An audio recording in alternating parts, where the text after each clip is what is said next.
Les voy a orar brevemente. Amadísimo Señor, Padre Dios Todopoderoso, cuántas gracias te damos por esta nueva semana, por este nuevo mes, Señor, que nos dejas iniciar. Gracias, Padre, porque tú eres bueno y bondadoso. Te imploro, por favor, Señor, que me uses, que no me permitas vertir nada de mí en esta predicación, que me limpies y que sea el Espíritu Santo a través de mí, hablando solamente lo que tú quieras, Señor. Permíteme ser de herramienta para tu obra y para mis hermanos. Confío en ello y vamos a dar comienzo a esta predicación dándote las gracias en nombre de Cristo Jesús. Amén. Bueno, hermanos, pues el día llegó. No sé si ya se habían dado cuenta, no sé si habían ya seguido la lectura, pero el día de hoy, después de bastantes semanas, ya por fin terminamos el libro de Eclesiastés. Solo nos falta la porción que me toca el día de hoy predicar, que es Eclesiastés capítulo 12, de los versículos 9 al 14. Antes de comenzar, el día de hoy vamos a hacer muy pocas, pero algunas participaciones. No es necesario el micrófono, solo que hablen fuerte, ¿vale? Yo quisiera preguntar, esto es con levantar la mano, más que suficiente, siendo muy honestos. Voy a preguntar, ¿a quién se le ha hecho difícil o complicado de entender el libro de Eclesiastés? Levante la mano, 2 por allá abajo, 3, 4, 5, 6, 7, 8, 9, 10. Bueno, le doy gracias a Dios porque pues parece ser que casi por los que estamos el día de hoy, la mitad no se le ha hecho complicado el libro y a la otra mitad pues sí.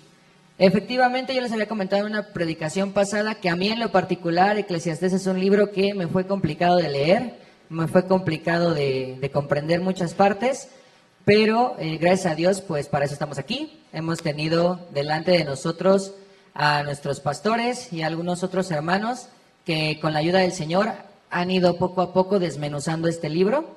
Entonces el día de hoy vamos a concluirlo y pues demos de muchas gracias a Dios porque la verdad, hermanos, es que aunque no lo creamos allá afuera, hay iglesias que nomás no pasan de Génesis, se los prometo, o a lo mejor solamente cada domingo leen salmos y proverbios, y no estoy diciendo que sea malo porque finalmente es palabra de Dios y la palabra de Dios absolutamente toda deja algo, pero en esta iglesia tenemos la bendición por parte de nuestro Señor de que leemos libros completos y en orden. Entonces, de verdad hay que dar muchas gracias por eso. Recordemos, hermanos, que lo hemos visto en muchas ocasiones y varios de nuestros hermanos nos lo han recordado, específicamente el pastor Martín hace mucho énfasis en esto porque tiene razón, necesitamos de repetición. Los seres humanos para aprender necesitamos repetir y repetir y repetir ciertas cosas, porque si no, de plano no se nos quedan. De hecho, a veces incluso repitiendo cosas, si dejas de practicarlas o repetirlas, después se te va la onda. Entonces, vamos a repetir nada más algo muy breve. Recordemos que principalmente el consenso general es que Eclesiastés fue escrito por Salomón, pero en un contexto específico. Vemos, por ejemplo, a Salomón, y hoy vamos a ver varios proverbios que escribió Salomón, y vemos una actitud muy positiva, muy favorecedora, muy de ánimo, y de repente llegamos a Eclesiastés, y si no tenemos el contexto y si nada más lo leemos de corrido, pues pudiera pensar que ahora está como muy triste, como deprimido, como muy pensativo, pero sin embargo eso tiene todo un sentido, porque ya hemos visto en varias ocasiones que estamos hablando de un Salomón que ya está grande, que ya pasó por muchas experiencias, que ya vivió muchas cosas, y eso a su vez se traduce en sabiduría. Entonces no es que sean dos personas distintas, es la misma persona, pero que gracias a Dios le ha permitido obtener nuevo conocimiento y enriquecer ciertas ideas que ya tenía. Ahora es muy importante también tomar en cuenta que hemos dejado muy claro que el predicador, Salomón, Coagelet, como ustedes quieran tener el concepto, llega a ciertas conclusiones porque en su época no había una respuesta final. Tenemos que recordar eso. Cuando Eclesiastés escribió, no sabíamos del Señor Jesucristo como hoy lo sabemos.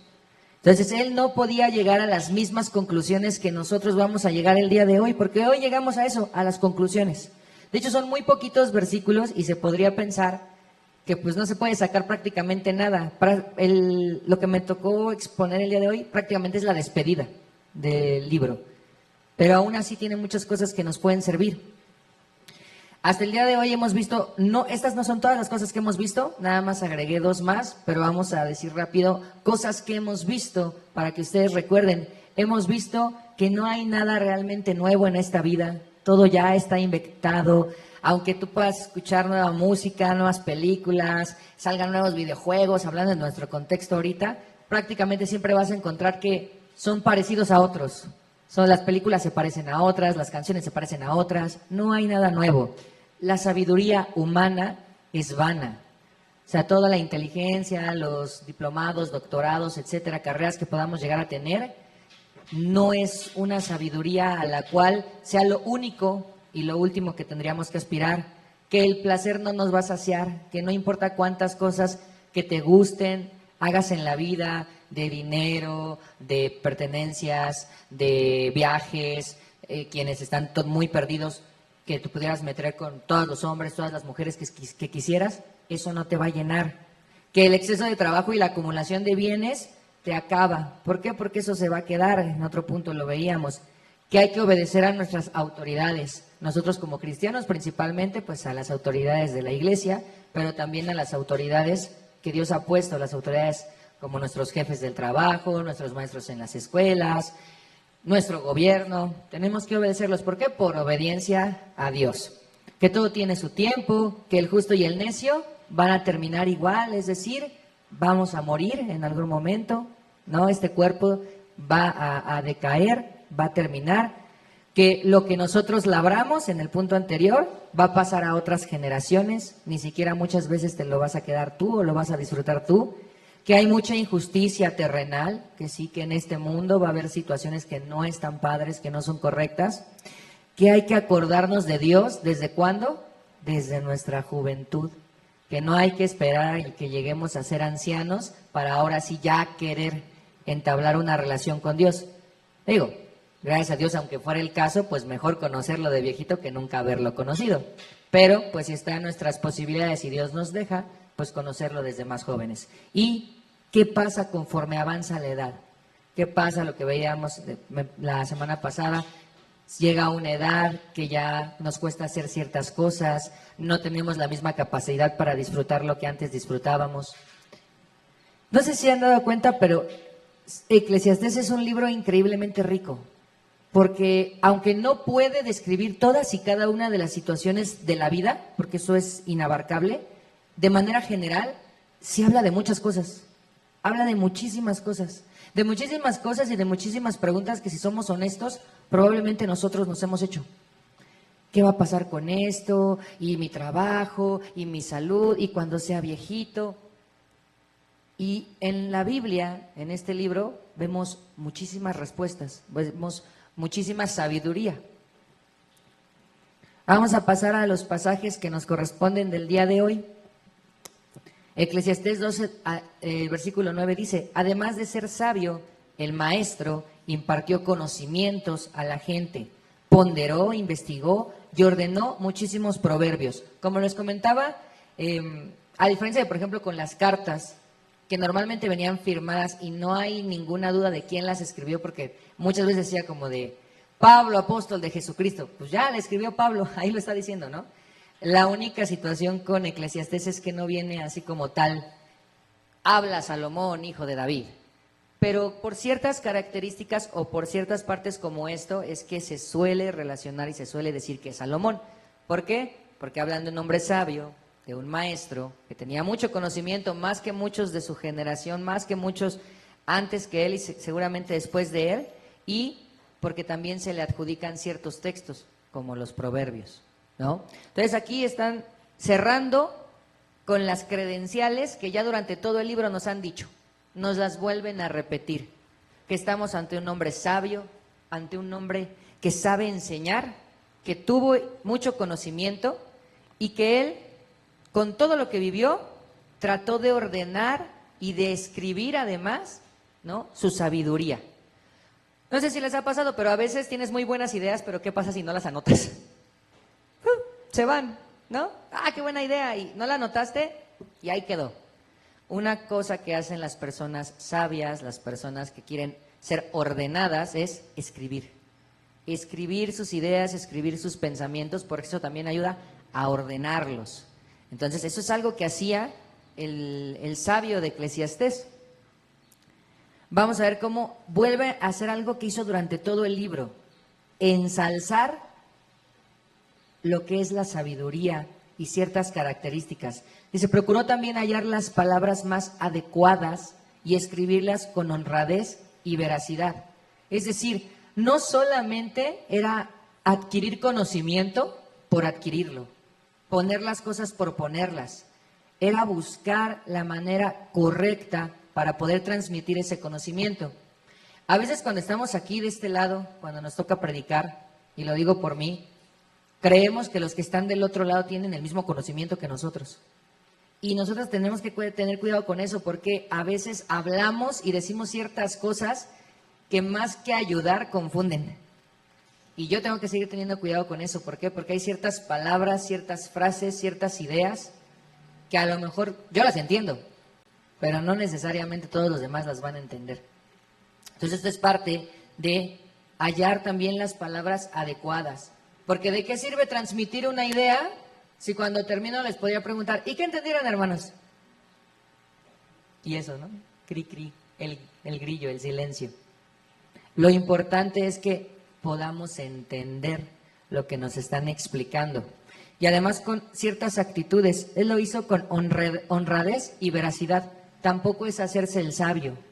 Él no se hacía el sabio, él era sabio. Él decía verdades. No inventaba cosas solamente para parecer inteligente. Él se encargaba que lo que escribiera fuera real, verídico, fundamentado.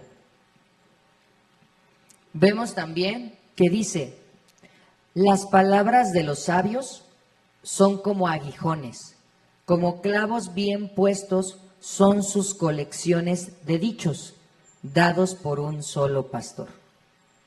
Entonces, ya estamos cerrando el libro, ¿y qué es lo que hace el predicador? Ensalza una vez más también la sabiduría. Porque él a lo largo del libro habla de la sabiduría y la sabiduría, y ahorita lo vamos a volver a revisar. ¿Por qué? Porque también ya algo nos tendría que haber quedado muy claros de todas estas predicaciones, que hay una diferencia entre la sabiduría de los hombres y la sabiduría que proviene de Dios. ¿Cuál es la que nosotros deberíamos aspirar a tener? La de Dios. Entonces no voy a ser sabio de nada de cuestiones de hombres. O sea, con que sepa de Dios y ya. No voy a la escuela, no estudio nada, no sé de matemáticas, no sé por leer. Tendríamos que entender que no nos podemos desprender de la sabiduría humana, pero que nunca va a ser tan valiosa como la sabiduría de Dios. Nunca. ¿Ok?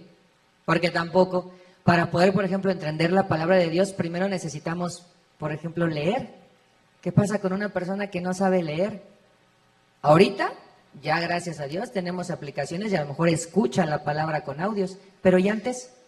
Antes que no existía eso, alguien le tendría que leer, tenerle la paciencia, o aún mejor, enseñarle a leer, para que por su cuenta pudiera tener el conocimiento de Dios. Entonces, sí, el conocimiento del ser humano, no podemos escapar a él, no podemos estar ajenos a, pero ese no es el conocimiento que tenemos que tener en alta estima. Porque a lo mejor sí, no eres un licenciado, pero si conoces de Dios, tienes muchísimo más bendición, muchísimas más cosas que aunque fueras licenciado, maestro, doctor, de lo que seas. Si eres un doctor, pero no crees en Dios, pues está padre porque tienes conocimiento, pero ese conocimiento se va a acabar. Un día vas a morir y un día todo ese conocimiento se va a ir contigo. Pero si no tienes todos esos títulos, pero conociste a Dios en vida, ya lo tienes todo. Ya lo tienes todo porque tienes promesa de vida eterna, de vivir con tu Creador. Esos son pensamientos que están justamente en los proverbios. Vamos a ver un par. Proverbios 16:16 dice, mejor es adquirir sabiduría que oro preciado, y adquirir inteligencia vale más que la plata. Ahora, recordemos que cuando estamos hablando de sabiduría en estos pasajes, no estamos hablando necesariamente de sabiduría humana, de sabiduría de Dios, ¿ok? Es más preciada que el oro. Pero seamos totalmente honestos. Si yo te dijera en este momento, ¿qué prefieres, hermano? ¿1,000,000 de pesos o ser más sabio en Dios? Con las manos en la cintura todos podrían decir, ¿ser más sabio en Dios? Sin dudarlo ni un segundo. Algunos sí, gracias a Dios, gloria a Dios. Es más, los que dijeron que sí, a eso tenemos que aspirar todos. A eso es a lo que tenemos que aspirar. Pero ¿qué creen? Habrá algunas personas, incluso algunos hermanos, sobre todo los que estamos un poco más chafas o algunos que van empezando apenas, que si tú les pusieras delante dinero o la palabra de Dios, son capaces de agarrar el dinero. Pero aquí Dios te dice, no, la sabiduría de Dios es más valiosa que el oro y la plata. El oro y la plata en todo el mundo, sin importar la cultura, es algo que es valioso, que tiene un valor. Todos ven oro y ven plata y dicen, valioso, dinero, poder, prestigio. Se entiende, se sobreentiende. Por eso la palabra de Dios es muy sabia, porque no te dice así como de, porque mejor es adquirir sabiduría que plátanos y manzanas. O sea, pues no, porque a lo mejor eso no es tan valioso, a lo mejor pues lo vas y lo compras por 20 pesos en el mercado, ¿verdad? Pero utiliza algo que todos los hombres entendemos como valioso para decirte, no importa qué tan valioso es eso, tener sabiduría en Dios vale muchísimo más. Otro proverbio que es el 4, el 7 dice, sabiduría ante todo, adquiere sabiduría y sobre todas tus posesiones adquiere inteligencia. Muy parecido al anterior, pero si el otro decía solamente de cuestiones económicas, aquí dice de posesiones. Cualquier cosa, una casa, un coche, ¿no? Un PlayStation, ¿no? Unos tenis.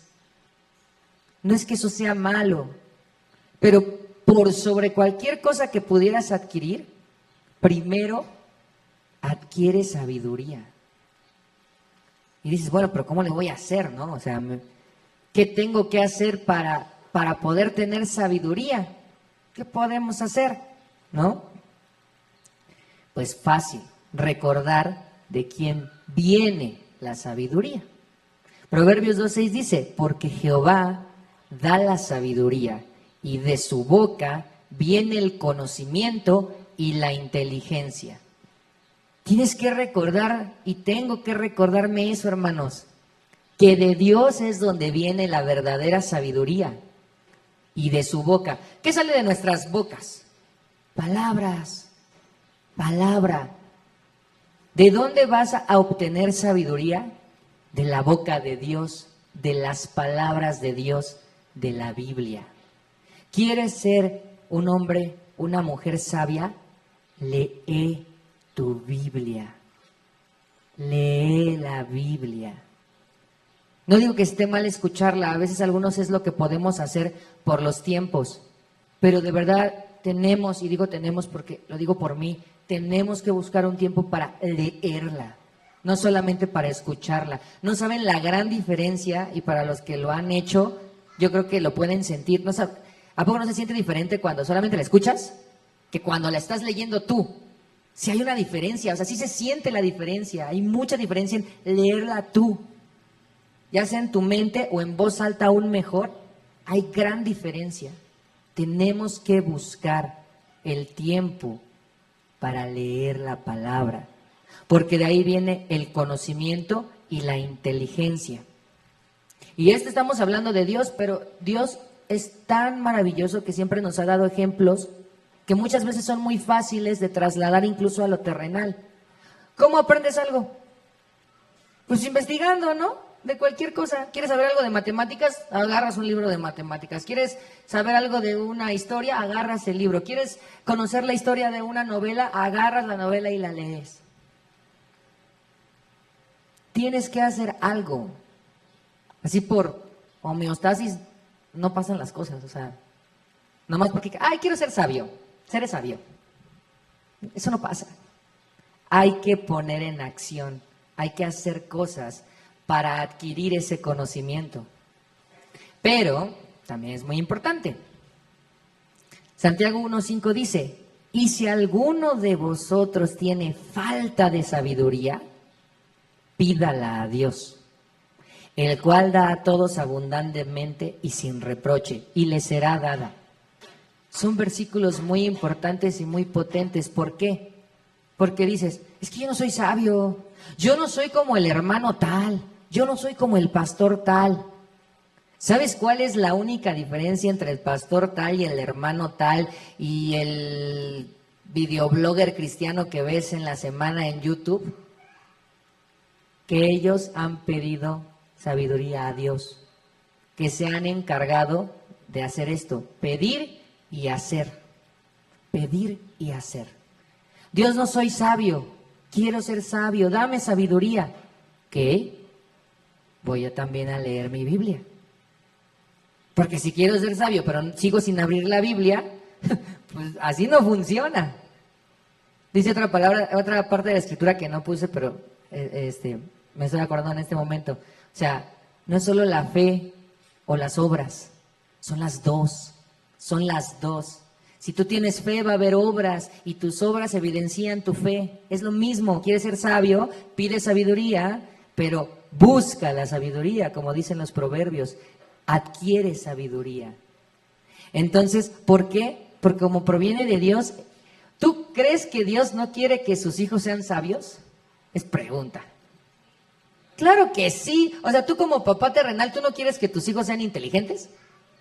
Es así de sencillo. O sea, no creo que haya un papá que quiera que su hijo sea poco útil, que no sepa hacer cosas, que sea inhábil. Claro que no. Lo que quieren son hijos que sepan, que sean inteligentes, que se puedan defender en esta vida, que tengan un mejor futuro, etcétera, etcétera, etcétera, etcétera. Y si, también lo dice la palabra, y si nosotros, siendo malos, hacemos esas cosas por nuestros hijos, o bueno, para los que tienen hijos, ¿no? Cuanto más Dios, que es Dios y que es nuestro Padre en el cielo. Eso es lo que Él quiere. Entonces por eso dice, da a todos abundantemente y sin reproche. No hay manera de que tú le digas a Dios, Dios, quiero saber más de ti, quiero saber más de tu palabra, quiero conocerte más, y que Dios diga, oh, ¿pero por qué? ¿Para qué? Claro que no. Dios está así de, claro que sí, hijo, ven. ¿Qué quieres saber? Yo te enseño. Hay algunos casos terrenales donde así se tienen papás. Papá, es que no sé poner un clavo. Vente, hijo, yo te enseño. Mira, se pone así. Ay, es que no sé cambiar el grifo de la llave del lavamanos. Vente, yo te enseño. Se hace así. ¿Cuántos no hubiéramos querido? Y digo hubiéramos porque yo no lo tuve. Tener un papá así. Un papá que le preguntaras, ¿cómo se hace esto? Y con amor y con alegría, claro que sí te enseño. Yo no lo tuve. No sé ustedes. Terrenal. Yo no tuve un papá que me dijera, ¿cómo se hace? Vente, hijo, yo te enseño. Y además, con paciencia, con amor, nada de gritos y de, pásame esto así, ay, no entiendes, tú no lo haces bien, quítate, lo voy a hacer yo. No, con amor, con paciencia, hasta que te salga. Así es Dios. Dios sí es ese papá que esté esperando nada más que le digas, ¿qué quieres aprender? Y Él te lo va a decir una y otra vez con amor y con paciencia hasta que te salga, hasta que le entiendas. Porque dice, y le será dada. Eso es una promesa. ¿Quieres ser sabio? Pide sabiduría a Dios y ponte a chambear. La ecuación es muy sencilla de escribir, pero a veces nos hacemos muchas trabas para ponerla en práctica.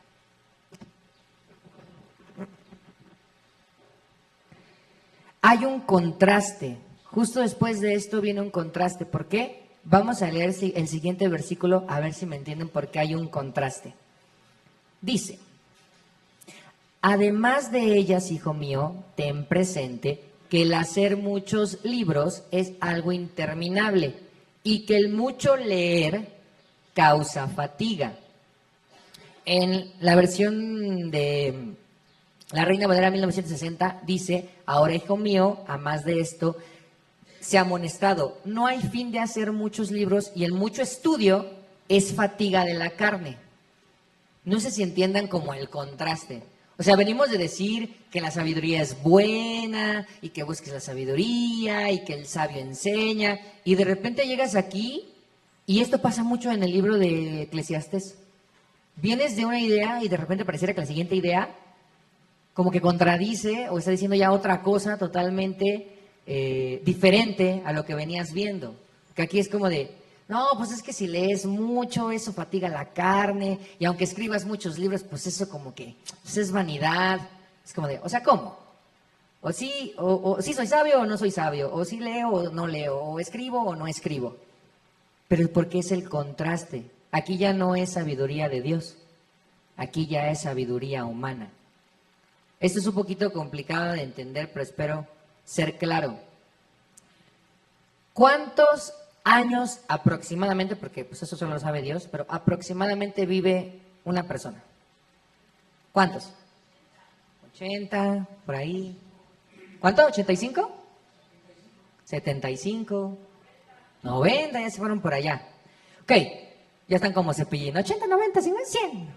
Vamos a dejarlo así. Dios te bendijo bien, bien padre, y vas a vivir 100 años. Uf, el hombre centenario, ¿no? La mujer centenaria. Pregunta, ¿ustedes creen que en 100 años ustedes podrían aprender todo el conocimiento que existe humano? Solo humano, ¿eh? Ya vi muchas cabezas diciendo que no. Obviamente no. Obviamente no. El tiempo del hombre es muy limitado.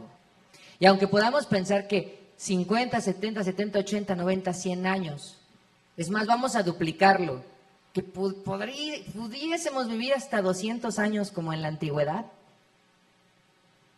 no seríamos capaces de absorber y de entender todo el conocimiento solo humano, pensando en el humano. Tal vez podrías llegar a ser el mejor matemático del mundo, el mejor matemático de toda la historia. Puede ser, pero solo matemático. Y otro así, igual con 200 años, tal vez el mejor biólogo. Así el mejor, pero solo biólogo. Porque nuestro tiempo y nuestra capacidad humana es tan limitada que lo que está tratando de decirte el pensador aquí es, en este conocimiento humano, no te estreses. Eso es lo que te quiere decir, no te estreses. Así escribas 400 libros de matemáticas, va a seguir habiendo matemáticas por haber, por descubrir, problemas por inventar, problemas por resolver. No te estreses de más por eso. Y ahí te va la otra. Si con el conocimiento humano pasa eso, ¿cuánto tiempo necesitaríamos para entender el conocimiento de Dios? ¿500 años? ¿800 años? ¿2000 años? ¿Saben cuántos años llevamos desde Cristo para acá? ¿2000 cuántos? ¿2020 qué? 26 años. Y seguimos dando prédicas. Y seguimos necesitando que la palabra se transmita. Y seguimos descubriendo cosas nuevas. No somos capaces de acabarnos la palabra de Dios. 2026 años. ¿Y qué creen? Fueran 4000, 10,000 años, no vamos a acabar. ¿Saben qué se necesita para entender por completo a Dios? Eternidad.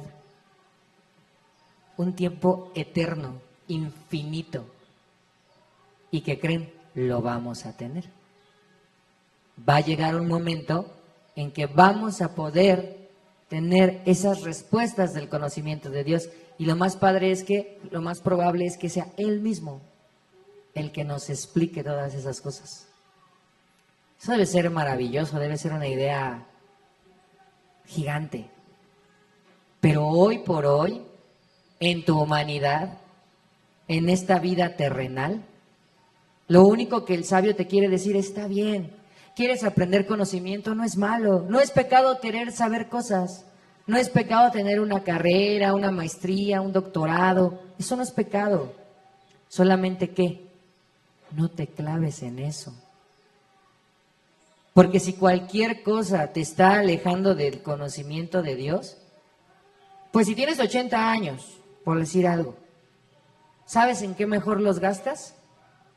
Adquiriendo conocimiento de Dios. Eso es mejor. Tampoco te lo vas a acabar. Tampoco te lo vas a acabar. Pero es mejor. Si quisieras ponerlo sobre una balanza, vete por ese. Igual ha habido muchos hermanos cristianos muy sabios, porque Dios así les concedió ser, y han escrito muchos libros, muchos libros.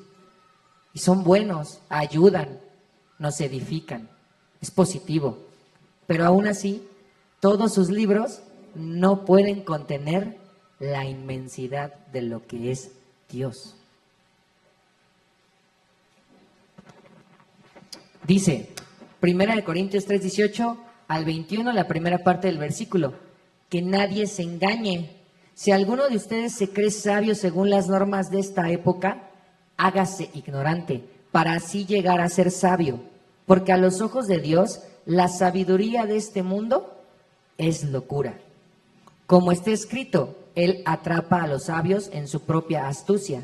Y también dice, el Señor conoce los pensamientos de los sabios y sabe que son vanidad. Por lo tanto, que nadie base su orgullo en los seres humanos. Ese es el contraste. Creo que más claro no lo podría poner la palabra. Si estás adquiriendo única y exclusivamente conocimiento terrenal, humano, y sobre todo, este versículo, yo creo que cada año, cada día que pasa, se vuelve más poderoso, porque dice que, según las normas de esta época, esto no se escribió ahorita, se escribió hace muchísimos años, pero trasládalo a tu presente. ¿Cuánto conocimiento, hago comillas, hay hoy y cuánto de ese conocimiento verdaderamente es positivo? Porque hay mucho conocimiento y ahora se saben muchas cosas. Hay conocimiento que dice que, por ejemplo, la cuestión de la homosexualidad es porque así se nace. Y ese es el conocimiento. Hay conocimiento que está diciendo que un niño de 3, 4 años puede decidir si no quiere ser varón para que sus padres lo operen y lo vuelvan o le pongan los genitales de una mujer y viceversa. Por eso esta palabra es muy vigente, porque ¿qué está diciendo?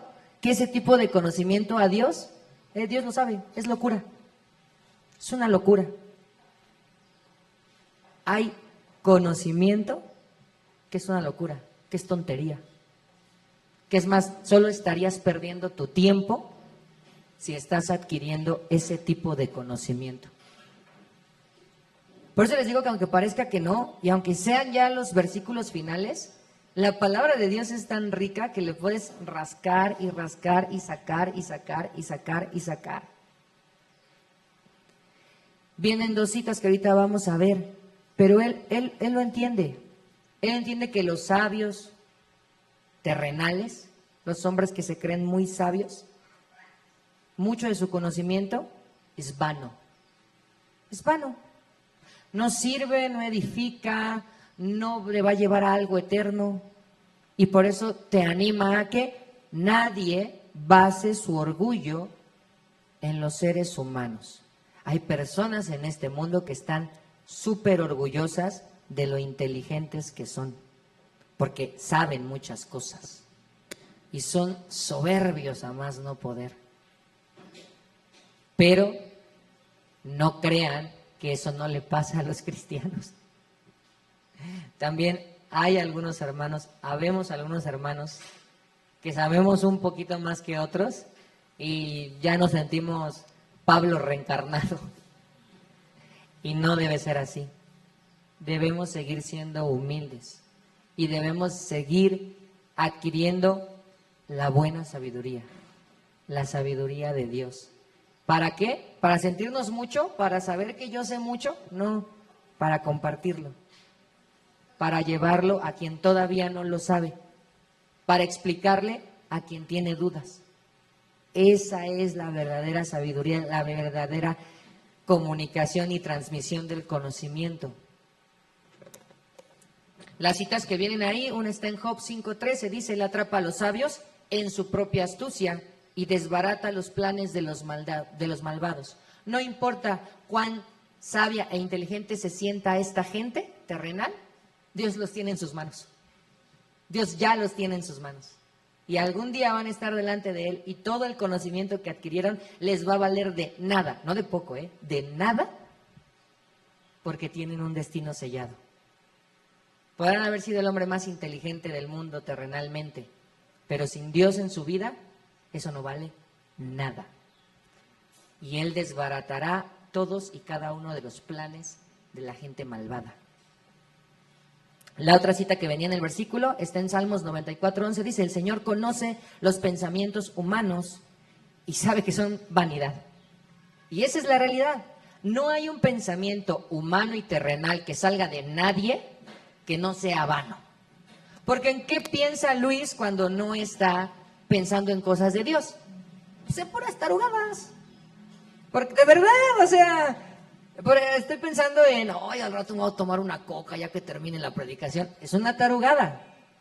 Es vanidad, o sea, ¿sí me explico? No tiene que ser necesariamente un pensamiento pecaminoso, no nos confundamos. Pero hasta eso. O sea, cuando no estamos pensando en cosas de Dios, lo único que hace la mente es pensar en puras cosas que no dejan nada. Al rato, ¿cómo voy a querer jugar un rato en el PlayStation? Pues nada más en eso estás pensando. Es que mañana en el trabajo todavía tengo pendientes. No estás pensando realmente nada eterno. Nada de la eternidad. Ojalá pasáramos 24/7. Que ya venga Cristo, que ya regrese, que más gente conozca de Él, que el Evangelio se expanda, que haya más hermanos. Seamos honestos, la mente no nos funciona así. Y tampoco nos tenemos que torturar por ello, solamente hay que tenerlo consciente. ¿Y saben quién lo conoce? Dios. Dios sabe qué piensas todo el tiempo. Sabe cómo haces las cosas y con qué intenciones las haces. Y sabe que muchas, si no es que prácticamente todas las cosas que piensas que no sean de Él, son vanidad. Y llegamos a la parte final del final. Y vamos a llegar a dos conclusiones. La primera de ellas es la siguiente. El fin de este asunto es que ya se ha escuchado todo. Teme a Dios y cumple sus mandamientos, porque esto es todo para el hombre. Este versículo yo estoy seguro que aunque no sepamos qué es de Eclesiastés, los que no sabemos o los que no sabíamos, sí lo hemos escuchado. Es más, probablemente lo hemos citado o lo hemos parafraseado. Que es el temor de Dios y que es todo para el hombre. Pero verdaderamente después de tantas semanas de haber leído este libro, ¿ya nos quedó claro? Eso es lo importante. ¿De qué sirve decir sí, teme al Señor y obedece sus mandamientos y saliendo de aquí voy a hacer lo que se me da mi gana? No está funcionando. Algo no está funcionando. Y ese algo probablemente soy yo. Yo, mi necedad, mi carne, mi ego, mi soberbia, no está dejando que haya el cambio que Dios quiere que haya en mi vida. Les dije, Eclesiastés no te habla de todas y cada una de las situaciones que vas a vivir en tu vida. No lo hace con total detalle. Es que cuando Donovan vaya a la escuela y le pase tal cosa, entonces debe hacer esto. No dice eso. Pero sí dice muchas cosas en general. Por eso dice, el fin de este libro, de todo este asunto, de todos estos pensamientos, es, ya lo has oído todo.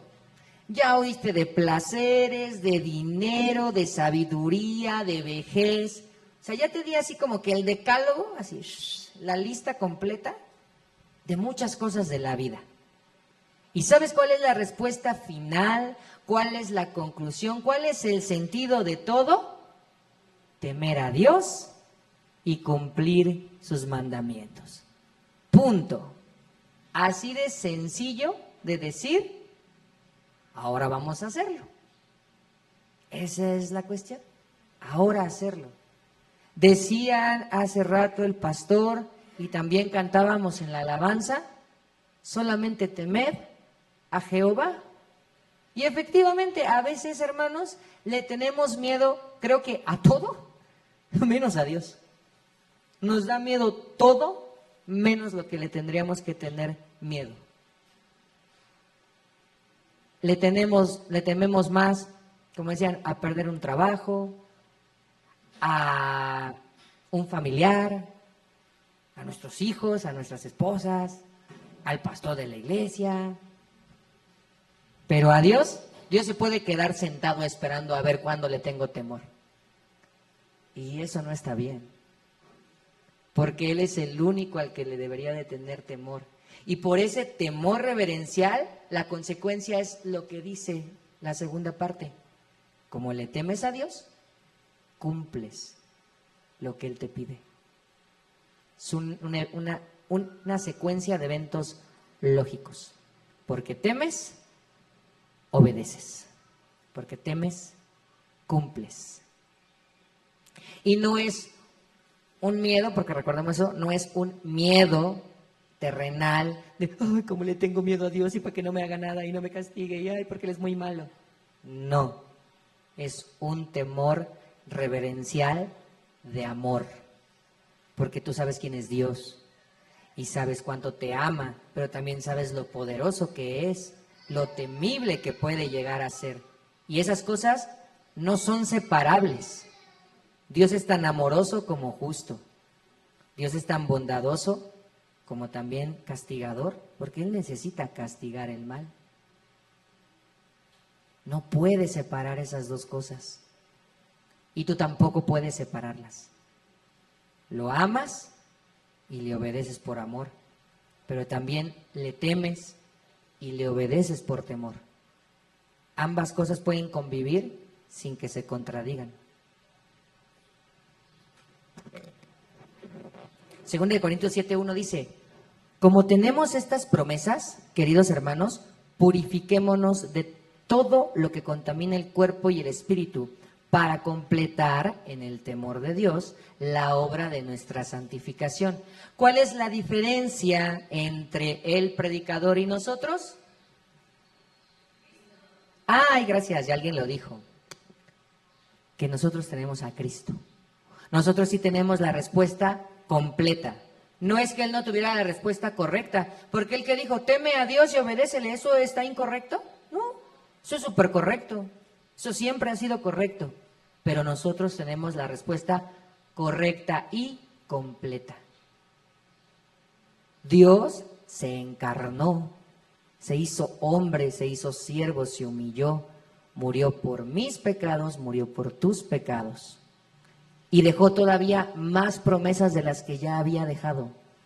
Y como tenemos esas promesas, pues nosotros también tenemos que actuar en consecuencia, purificándonos de todo lo que contamina el cuerpo y el espíritu. No sé si tú sabías eso, que no solamente se puede contaminar el cuerpo, sino también el espíritu. Yo creo que todos tenemos claro que podemos contaminar el cuerpo de muchas maneras, hasta terrenalmente, ¿no? Tomándonos la coquita, comiéndonos los chetos.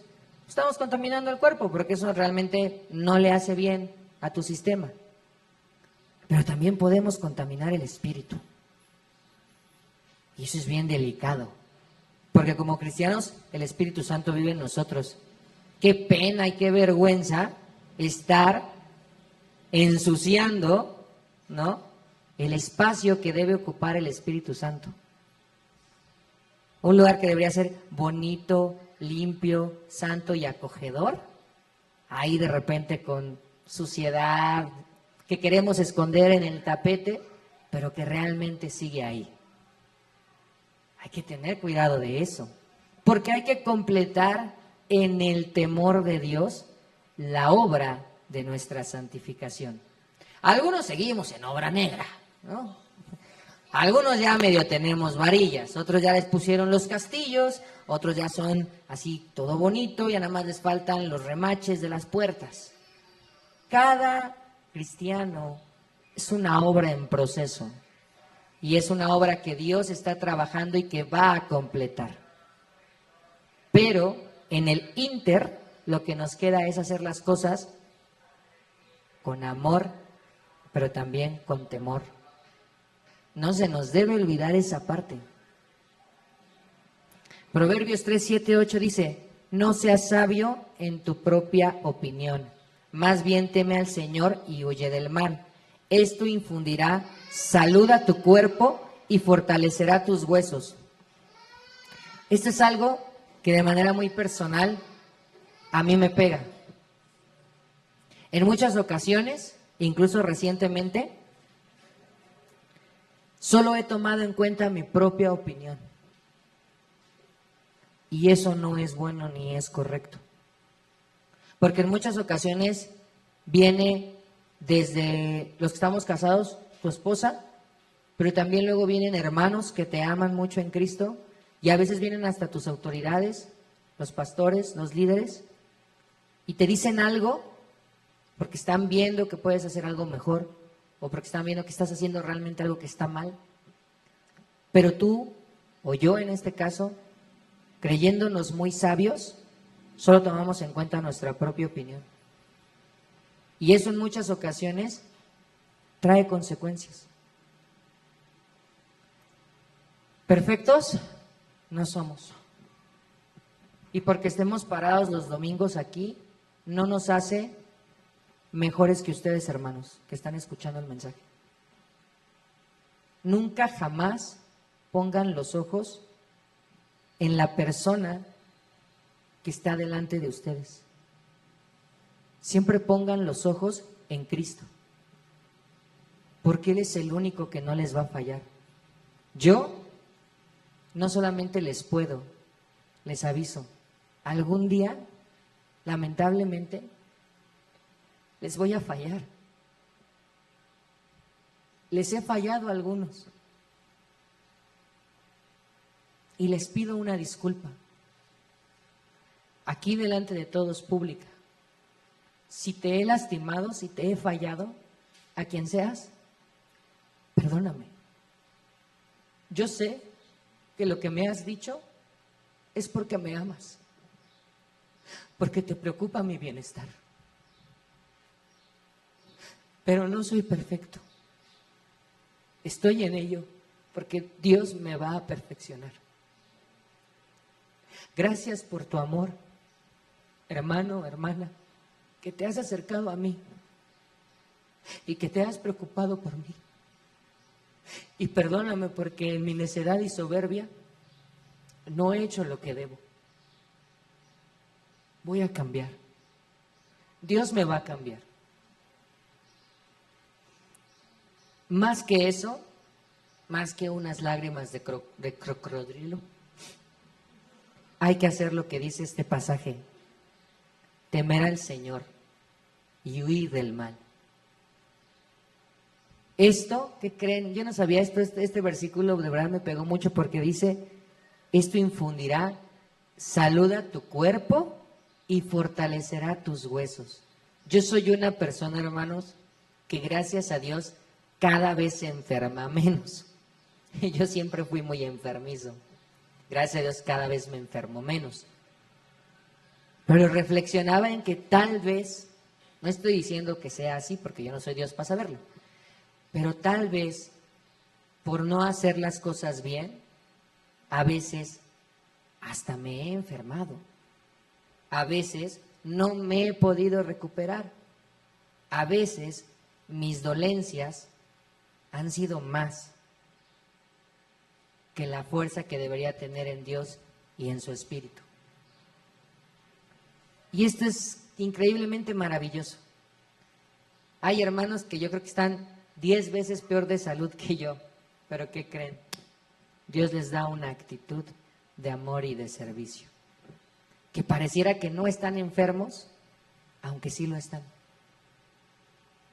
Porque todo lo que dice la palabra de Dios es verdad.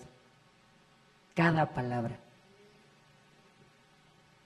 Salmos 33, 18 dice, los ojos del Señor están sobre los que le temen, de los que esperan en su gran amor. ¿Quieres? Hay muchísimas razones, ¿eh? Yo cuando me puse a hacer la predicación, de repente, son 7 versículos, va a estar rápida. Y de repente Dios empieza a mandarte y a mandarte versículos y versículos y versículos y dices, no, yo creo que puedo meter 50, 60, pero no, nada más son 30. Ya vamos a acabar. ¿Quieres otra razón para temer a Dios? Si tú le temas a Dios, Dios te ve. Dios está ahí, encima de ti, más pendiente que de otros. ¿Por qué? Porque le temes. Porque tú esperas en su gran amor. Porque tú no sabes ni cómo ni cuándo. Pero Dios va a cumplir todo lo que ha dicho. Tú sigue temiendo, tú sigue esperando. Él va a estar ahí. Hay muchas razones para temer a Dios. Esta es otra de ellas. Salmo 128:1 dice, dichosos todos los que temen al Señor, los que van por sus caminos. ¿Quieres más razones? ¿Quieres ser feliz? ¿Quieres ser contento? ¿Quieres no andar con cara de huele-mole todos los días? Teme a Dios. Y eso también es una verdad. Aquí en la iglesia hay personas que sabemos que temen mucho a Dios y véanle sus caras. Son las que más sonríen. Son las que a pesar de que el mundo a su alrededor se esté cayendo, sonríen. Tienen felicidad, tienen gozo en su corazón.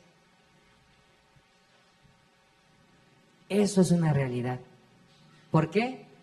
Van por el camino, sin desviarse ni a izquierda ni a derecha. Van por el camino.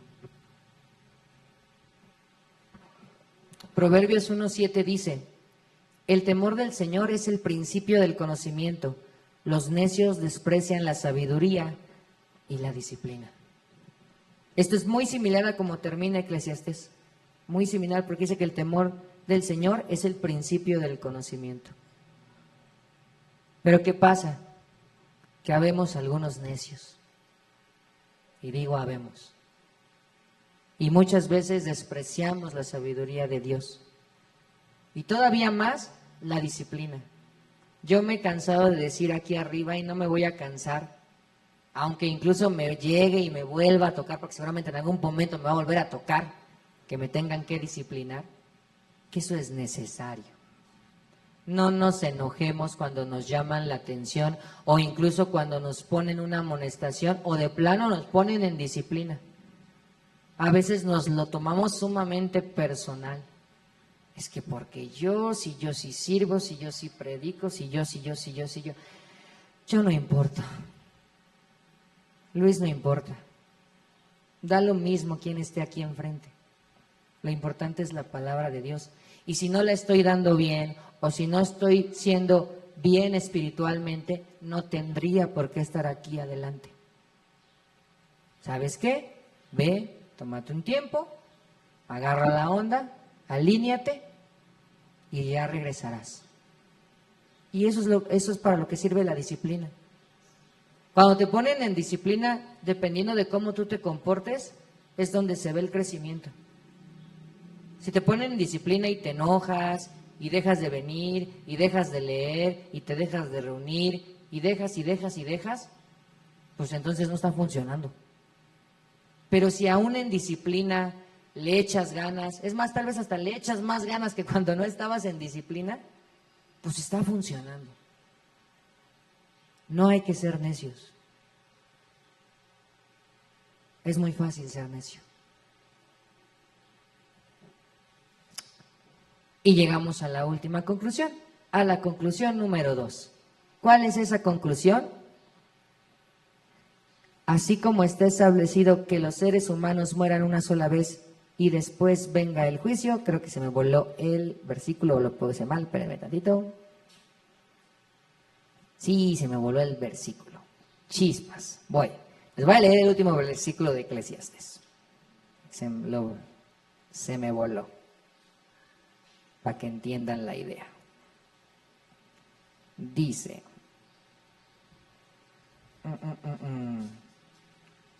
dice, teme pues a Dios y cumple sus mandamientos, porque esto es todo para el hombre. Último versículo, el 14 dice, pues Dios juzgará toda obra buena o mala, aun la que se realiza en secreto. Así termina el libro, perdón, se me voló el versículo, y por eso ya vienen las referencias. Porque dice Hebreos 9:27, así como está establecido que los seres humanos mueran una sola vez y después venga el juicio. Una segunda conclusión a la que llega Eclesiastés, o el sabio de Eclesiastés, es que el destino final de todo ser humano es morir. Gracias a Dios, hoy tenemos la respuesta completa. No hay reencarnación. No vamos a venir a ser animalitos. Yo que era hombre no voy a volver como mujer. Nada de eso es real. No nos vamos a fundir en el cosmos y nos vamos a volver una estrellita. Está establecido. ¿Quién lo estableció? Dios. Que los seres humanos mueran una sola vez. Y después viene el juicio. Y eso, a quien no conoce de Dios, es la sentencia más poderosa que existe. Para quien conoce de Dios, para quien es cristiano, para quien han entregado su vida a Cristo, es la promesa más grande. ¿Sí? Que venga el juicio. Sí, va a ser vergonzoso. Nos van a leer la cartilla y más allá. Pero al final el veredicto ya está dado. Mi hijo murió por ti, pasa a la vida eterna. Pero ¿y quién no?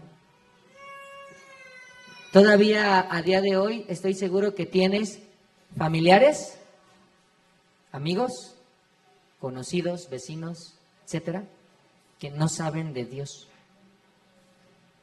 Y para eso venimos aquí, a aprender de Dios, para poder compartir de Él, para que sean más las personas que Él llame a vida eterna.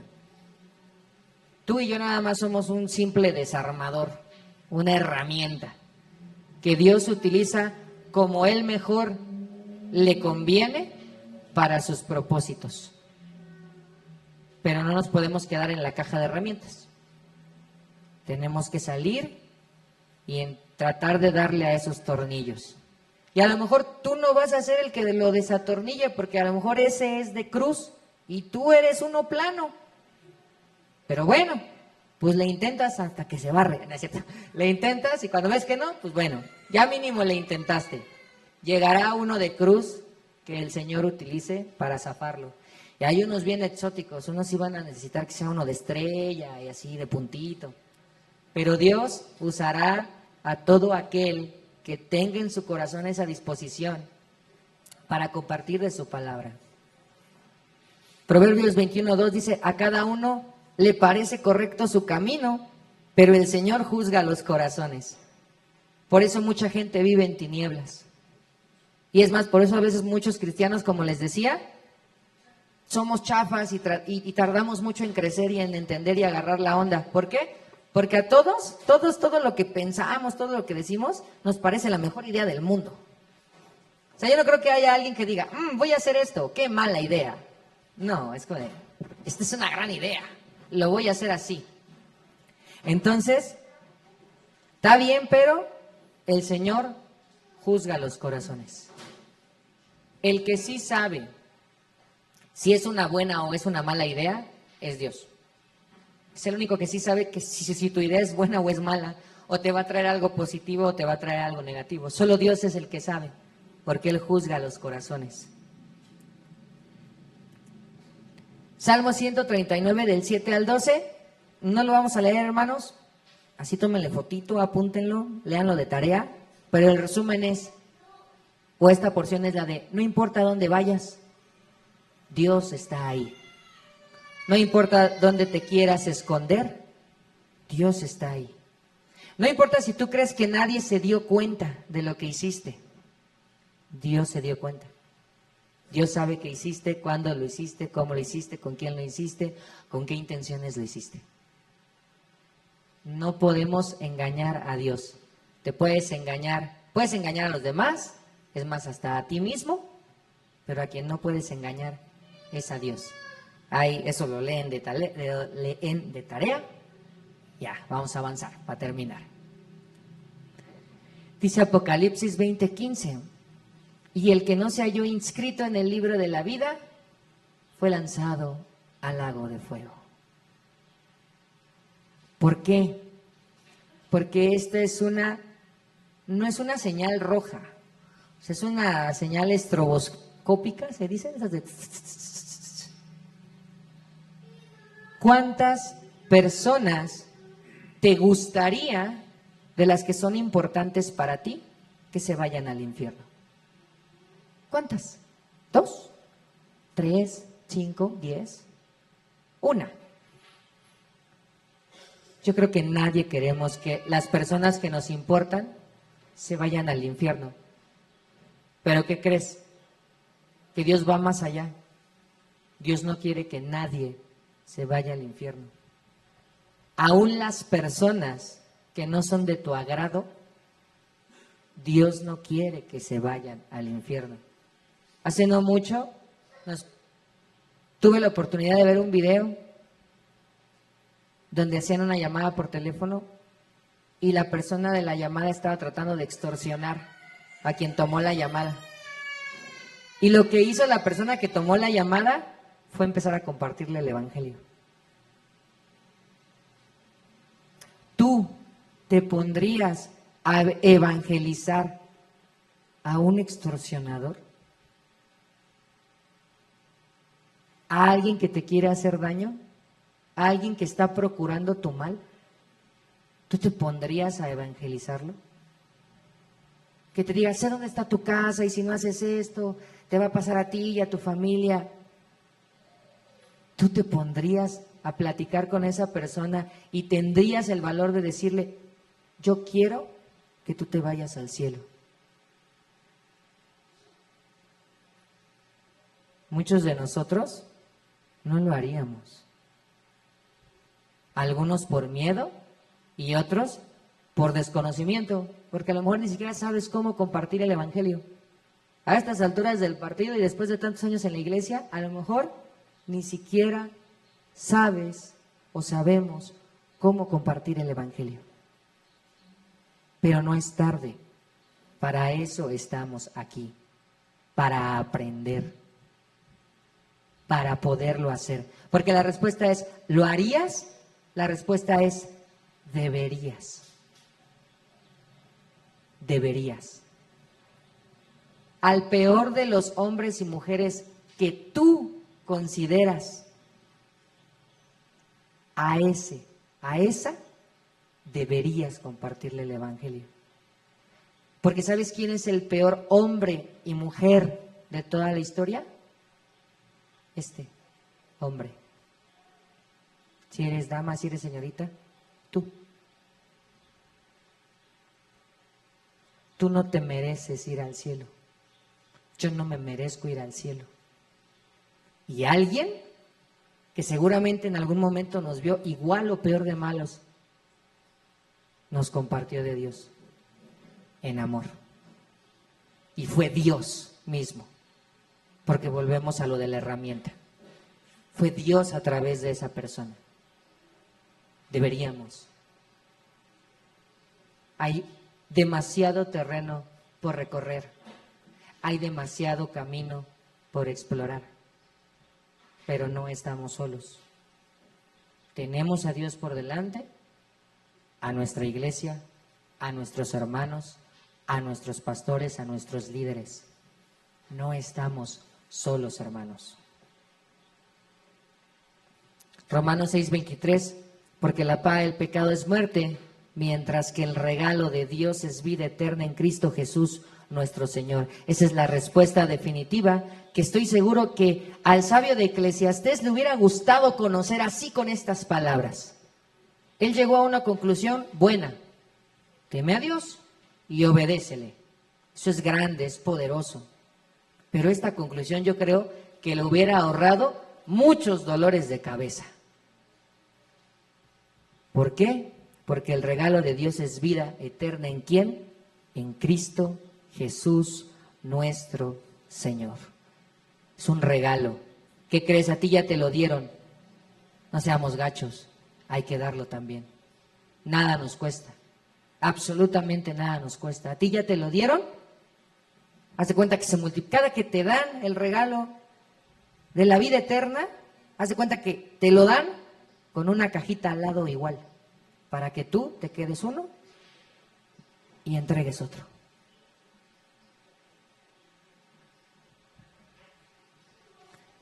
Hermanos, así como así, después de no sé cuántas semanas, hoy terminamos el libro de Eclesiastés. Un libro hermoso, poderoso, maravilloso.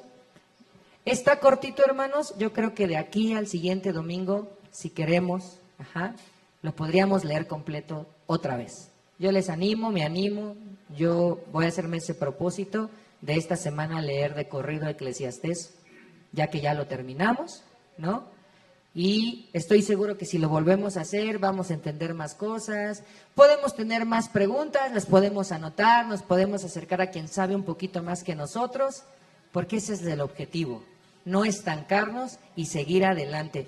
Hermanos, le doy muchas gracias a Dios por permitirme estar aquí, porque me sigue instruyendo, porque se me sigue corrigiendo, porque me sigue poniendo mis apes, porque me los merezco, porque aún lo necesito. Y le doy muchas gracias por la vida de todos y cada uno de ustedes y por haber concluido con un libro más de su escritura. Vamos a orar. Amadísimo Señor, Padre Dios Todopoderoso, cuántas gracias te damos porque tu palabra, así como tú, es infinita.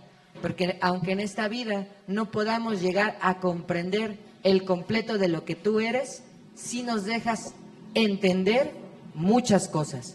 Padre, gracias por esta iglesia, gracias por los líderes, gracias por los pastores, gracias, gracias y más gracias, Señor, por todo, absolutamente todo lo que haces y derramas en la vida de todos mis hermanos y en la mía.